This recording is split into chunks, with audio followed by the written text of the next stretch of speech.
Berdirinya dinasti Fatimiyah. Dinasti Fatimiyah berdiri sejak tahun 297 Hijriah atau 910 Masehi dan berakhir pada tahun 567 Hijriah atau 1171 Masehi. Yang mana pada awalnya hanya merupakan sebuah gerakan keagamaan yang berpusat di Afrika Utara dan kemudian pindah ke Mesir. Dinasti ini dinisbatkan kepada Fatimah Zahra, putri dari Nabi Muhammad SAW, dan sekaligus istri dari Ali bin Abi Thalib.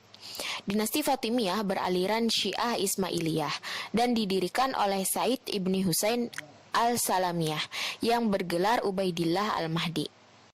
Ubaidillah al-Mahdi berpindah dari Suriah ke Afrika Utara karena propaganda Syiah di daerah ini mendapat sambutan baik. Pada awalnya, Syiah Ismailiyah tidak menampakkan gerakannya secara jelas. Baru pada masa Abdullah ibnu Maimun yang mentransformasikan ini sebagai sebuah gerakan politik keagamaan dengan tujuan menegakkan kekuasaan Fatimiyah.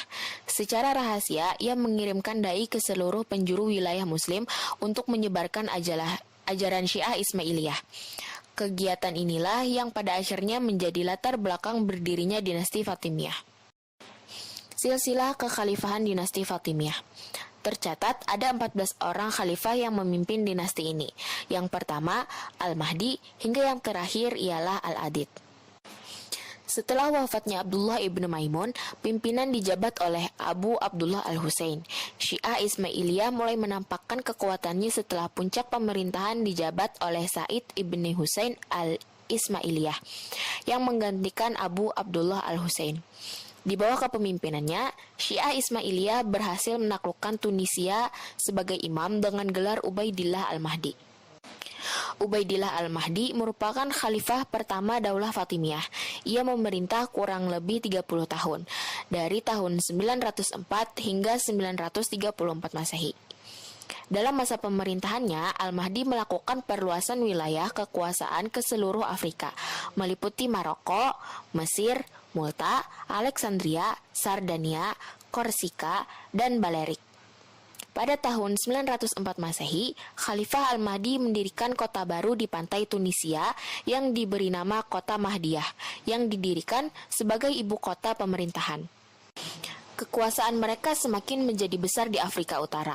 Pada tahun 909 Masehi, mereka dapat menguasai dinasti Rustamiyah dan Taher serta menyerang Bani Idris di Maroko. Tugas Daulah Fatimiyah yang pertama adalah mengambil kepercayaan umat Islam bahwa mereka adalah keturunan Fatimah binti Rasulullah dan istri dari Ali bin Abi Thalib. Selanjutnya adalah kemajuan dinasti Fatimiyah. Dampak dari dinasti Fatimiyah terhadap peradaban Islam sangatlah besar, baik dalam sistem pemerintahan maupun dalam bidang keilmuan. Masa keemasan dinasti Fatimiyah ini dimulai pada periode Al-Mu'izz dan semakin memuncak pada masa Al-Aziz. Kemajuan yang dapat dicapai pada masa Khalifahan Al-Aziz ini antara lain yang pertama ada bidang politik dan pemerintahan. Pada bidang ini, menteri-menteri dibagi dalam dua bagian, yaitu kelompok militer dan kelompok sipil.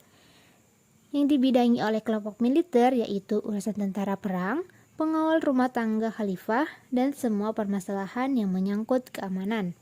Sedangkan yang termasuk kelompok sipil yaitu Qadi yang berfungsi sebagai hakim dan direktur percetakan uang. Kedua, ketua dakwah yang memimpin Darul Hikam atau bidang keilmuan. Yang ketiga ada inspektur pasar yang membidangi bazar, jalan dan pengawasan timbangan dan ukuran. Yang keempat, bendaharawan negara. Yang kelima, wakil kepala urusan rumah tangga khalifah. Dan yang keenam, qori yang membacakan Al-Quran bagi khalifah kapan saja dibutuhkan. Selanjutnya, pemikiran dan filsafat. Dalam menyebarkan tentang kesyiahannya, dinasti Fatimiyah banyak menggunakan filsafat Yunani yang mereka kembangkan dari pendapat-pendapat Plato, Aristoteles, dan ahli-ahli filsafat lainnya. Kelompok ahli filsafat pada masa dinasti Fatimiyah yang paling terkenal adalah Ikhwanus Sofa. Kelompok ini lebih bercondong membela kelompok Syiah Ismailiyah dan mengembangkan pemikiran-pemikiran yang berkaitan dengan ilmu agama, pengembangan syariah, dan filsafat Yunani. Tokoh filsuf yang muncul pada masa dinasti Fatimiyah yaitu Abu Hatim Ar-Razi, Abu Abdillah An-Nasafi, dan Abu Ya'qub As-Sajazi. Selanjutnya adalah keilmuan dan kesusastraan. Tokoh keilmuan pada masa Fatimiyah yang paling terkenal adalah Ya'qub Ibnu Kilis. Ia berhasil mendirikan akademi-akademi keilmuan yang menghabiskan ribuan dinar per bulannya. Pada masanya, ia juga berhasil membesarkan seorang ahli fisika yang bernama Muhammad At-Tamimi, seorang sejarah bernama Muhammad Ibnu Yusuf Al-Kindi, dan seorang ahli sastra bernama Al-Aziz yang berhasil membangun Masjid Al-Azhar yang nantinya berfungsi sebagai universitas dan dari situ disebarkan pula dari dai keluar Mesir. Selain itu, kemajuan keilmuan yang paling pokok pada masa ini adalah keberhasilannya membangun sebuah lembaga keilmuan yang disebut dengan Darul Hikam atau Darul Ilmi yang dibangun oleh Al-Hakim pada 1005 Masehi. Yang terakhir adalah ekonomi dan perdagangan. Pada masa Fatimiyah, Mesir mengalami kemakmuran ekonomi yang mengungguli Irak dan daerah-daerah lainnya. Hubungan dagang dengan dunia non-Islam dibina dengan baik, termasuk dengan India dan negeri-negeri Mediterania. Istana Khalifah yang dihuni 30.000 orang terdiri atas 12.000 pelayan dan pengawal dan 10.000 orang pengurus kuda. Juga masjid-masjid, perguruan tinggi, rumah sakit, dan pemondokan khalifah dan lain sebagainya. Keadaan ini menunjukkan sisi kemakmuran yang begitu berlimpah dan kemajuan ekonomi yang begitu hebat pada masa dinasti Fatimiyah ini. Kemunduran Khalifah Fatimiyah dengan cepat terjadi setelah berakhirnya masa pemerintahan Al-Aziz. Keruntuhan itu diawali dengan munculnya kebijakan untuk mengimpor tentara-tentara dari Turki dan Negro, sebagaimana yang dilakukan dinasti Abbasiyah. Ketidakpatuhan dan perselisihan yang terjadi di antara mereka, serta pertikaian dengan pasukan dari suku Barbar, menjadi salah satu sebab utama keruntuhan dinasti ini. Khalifah Al-Aziz meninggal pada tahun 386 Hijriah atau 996 Masehi, lalu digantikan oleh putranya, yakni Abu Ali Mansur Al-Hakim yang berusia 11 tahun. Pemerintahannya ditandai dengan tindakan-tindakan kejam yang menakutkan. Ia membunuh beberapa orang wazir, menghancurkan beberapa gereja Kristen, termasuk di dalamnya kuburan suci umat Kristen. Dia memaksa umat Kristen dan Yahudi untuk memakai jubah hitam, menunggangi keledai dan menunjukkan tanda salib bagi orang Kristen, serta menaiki lembu dengan memakai bel bagi orang Yahudi. Al-Hakim adalah khalifah ketiga dalam Islam, setelah Al-Mutawakkil dan Umar II menetapkan aturan-aturan ketat kepada kalangan non-muslim. Jika tidak, tentu saja kekuasaan Fatimiyah akan sangat nyaman bagi kalangan Zimmi. Maklumat untuk menghancurkan kuburan suci ditandatangani oleh sekretarisnya yang beragama Kristen, yakni Ibnu Abdun, dan tindakannya itu merupakan sebab utama terjadinya perang salib. Kesalahan yang paling fatal ialah pernyataannya yang menyatakan dirinya sebagai inkarnasi Tuhan, yang kemudian diterima baik oleh sekte Syiah baru yang bernama Zrus, sesuai dengan pemimpinnya yakni Al-Darazi yang berasal dari Turki. Pada tahun 1021 Masehi, Al-Hakim dibunuh di Mutakam oleh suatu konspirasi yang dipimpin oleh saudaranya sendiri, yakni bernama Sita Al-Muluk. 10 kebijakan politik Al-Hakim telah menimbulkan rasa benci kaum Zimmi dan Muslim non-Syiah. Anaknya Abu Al-Hasan Al-Zahir naik tahta ketika masih berumur 16 tahun. Sebagai orang yang cukup piawai berhasil kembali menarik simpati kaum Zimmi. Namun tidak lama kemudian ia jatuh sakit karena paceklik dan meninggal dunia pada tahun 1035 Masehi. Sepeninggalnya, tahta digantikan oleh Abu Tamim Ma'ad Al-Mutansir. Pada tahun 1083 Masehi, kekuasaan Fatimiyah di Syria mulai goyah. Palestina selalu berontak dan kekuasaan Saljuk dari timur pun menguasai Asia Barat.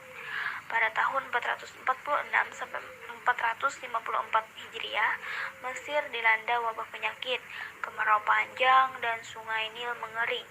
Setelah Al-Mutansir meninggal, khalifahan diganti oleh putranya yang kedua bernama Abu Al-Qasim Ahmad Al-Musta'li anak pertamanya yang bernama Nezar yang melarikan diri ke Iskandaria, tetapi berhasil ditangkap dan dipenjarakan sampai meninggal. Pada masa pemerintahan Al-Musta'li ini, tentara salib mulai bergerak menuju pantai negeri Syam dan menguasai Antokia sampai Bait Al-Maqdis. Setelah Al-Musta'li wafat, ia digantikan oleh anaknya yakni Abu Ali Al-Mansur Al-Amir yang masih berusia 5 tahun. Kemudian Al-Amir dibunuh oleh kelompok Batiniyah. Al-Amir digantikan oleh Abu Al-Maimun Abdul Al-Majid Al-Hafiz. Al-Hafiz meninggal dunia dan digantikan oleh Abu Mansur Ismail yang merupakan anaknya yang berusia 17. Ia seorang pemuda yang tampan dan lebih senang memikirkan para gadis dan nyanyian daripada urusan militer dan politik. Pada tahun 1054 Masehi, Al-Zabir dibunuh oleh anaknya Abbas. Kemudian digantikan oleh anak laki-lakinya yang masih bayi bernama Abu Qasim Isa yang bergelar Al-Pais. Al-Pais meninggal dunia sebelum dewasa dan digantikan oleh sepupunya yang berusia 9 tahun yang bernama Abu Muhammad Al-Adib. Belum lagi Al-Adib menempatkan dirinya ke tahta kerajaan, Raja Yerusalem menyerbu Mesir sampai ke pintu gerbang Kairo. Perebutan kekuasaan terus terjadi sampai munculnya Salah al-Din yang menggantikan pamannya sebagai wazir. Salah al-Din adalah orang yang sangat ramah sehingga dengan cepat mendapatkan simpati rakyat, bahkan mengalahkan pengaruh khalifah. Al-Adib adalah khalifah Fatimiyah yang paling akhir, meninggal pada 10 Muharram 576 Hijriah atau 1171 Masehi. Pada saat itulah dinasti Fatimiyah hancur setelah beberapa kuasa sekitar 2,5 abad, yakni dari 909 Hijriah atau 1171 Masehi. Beberapa pengarang juga menjelaskan tentang kemunduran dinasti Fatimiyah. Yang pertama, perilaku Al-Hakim atau pengganti Al-Aziz yang kejam menjadi awal kemunduran dinasti Fatimiyah. Yang kedua, yakni konflik internal antara para elit yang cukup dahsyat dan berkepanjangan. Yang ketiga, keberadaan 3 bangsa besar yang sama-sama mempunyai pengaruh dan menjadi pendukung utama kekuasaan Fatimiyah, yaitu bangsa Arab, bangsa Berber dari Afrika Utara, dan bangsa Turki. Yang terakhir yakni faktor eksternal juga ikut mempercepat kehancuran dinasti Fatimiyah seperti rombongan bangsa Normania, Banu Salduk dari Turki dan Banu Hilal dan Banu Sulaim dan Najd yang menguasai sedikit demi sedikit terhadap wilayah kekuasaan. Sekian presentasi dari kami. Semoga bermanfaat dan apabila ada kesalahan kata mohon dimaafkan. Wabillahi taufiq wal hidayah. Wassalamualaikum warahmatullahi wabarakatuh.